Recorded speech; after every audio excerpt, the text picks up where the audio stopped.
Friends, welcome to my channel. 2 நாளாக episode பார்த்து ஒரே ஜாலியாக இருக்குது. ஆனால் நம்ம இந்த எபிசோட்க்கு நடுவில் வர குட்டி குட்டி சீன்ஸ் எல்லாம் நம்ம அவ்வளோவா ஃபோக்கஸ் பண்ணுறதில்ல. ஸோ அதை பற்றின ஒரு குட்டி டிஸ்கஷன் தான் இந்த வீடியோவில். வாங்க பார்க்கலாம்.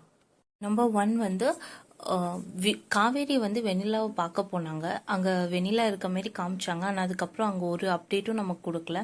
அப்புறம் நெக்ஸ்ட் காவேரியும் விஜயும் ஃபோன் கால் பேசும்போது பசுவும் வெண்ணிலா மாமாவுமே வந்து தலைமறைவாக இருக்காங்கன்னு சொல்லிட்டாங்க. ஸோ அது ஆடுற மாதிரி எந்த சீன்ஸோ இல்லை அது எதனால் அவங்க தலைமறைவாகிறாங்க அப்படின்ற மாதிரி எந்த ஒரு சீனுமே வைக்கல.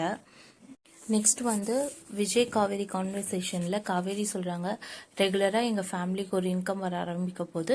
ஸோ இது வந்துருச்சுன்னா நான் பாட்டுக்கு உங்கள் கூட வந்துடுவேன் அப்படின்ற மாதிரியும் சொல்கிறாங்க. அண்ட் ஆல்சோ விஜயோட போர்ஷனை வந்து இவங்களுக்கே கொடுக்க சொல்லிட்டாரு. ஸோ விஜய் நீ வரமாட்டாங்க அங்கே அப்படின்ற மாதிரியும் சொல்லியிருக்காங்க. ஸோ அதை நம்ம பாசிட்டிவாக எதிர்பார்த்தா ரொம்ப ஜாலியாக இருக்குது. நெகட்டிவாக போச்சுன்னா ரொம்ப கொஞ்சம் கஷ்டமாக தான் இருக்கும். அதுக்கப்புறம் இன்னைக்கு வந்து நம்மளோட வெண்ணிலா மாமா அவர் ஒரு வீடியோ போட்டிருந்தாங்க. அதில் வந்து நாங்கள் ஆக்ட் பண்ண சீன்ஸ் வேறு, டெலிகாஸ்ட் ஆன சீன்ஸ் வேறு அப்படின்னு சொல்லியிருக்காரு. ஸோ வந்து ஸ்கிரிப்டை கொஞ்சம் சேஞ்ச் பண்ணியிருக்காங்க, மாற்றிருக்காங்க நமக்கு தகுந்த மாரி. ஸோ நம்மளோட எக்ஸ்பெக்டேஷன்ஸ்க்கு தகுந்த மாரி மாற்றிருக்காங்களா இல்லை 2 டைப் ஆஃப் கதை வச்சு எது நல்லாயிருக்கும் அப்படின்னு டிசைட் பண்ணியிருக்காங்களான்னு தெரியல.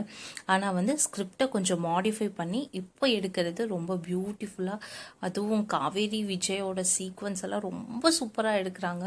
ஒரு 2 புரோக்கன் ஹார்ட்ஸ், அதுக்கப்புறம் ஈகோயிஸ்டிக் பர்சன், அவங்களோட லவ் வந்து இவ்வளோ பியூட்டிஃபுல்லாக காட்ட முடியுன்றது பிபினால் மட்டும்தான் முடியும். ஸோ எப்பிக்காக இருந்துச்சு இந்த 2 எபிசோடுமே. இதெல்லாம் பார்த்து சந்தோஷப்படுறதுக்குள்ள நம்ம பசு டாடி வந்து ஒரு குட்டி மெசேஜ் போட்டிருக்காங்க. அடுத்த நிமிஷம் என்ன நடக்க போகுதுன்னு நம்ம யாருக்கும் எதுவும் தெரியாது. ஸோ வெயிட் பண்ணி அதை ஸ்மைலோட அக்செப்ட் பண்ண பாருங்க அப்படின்ற மாதிரியும் சொல்லியிருக்காங்க.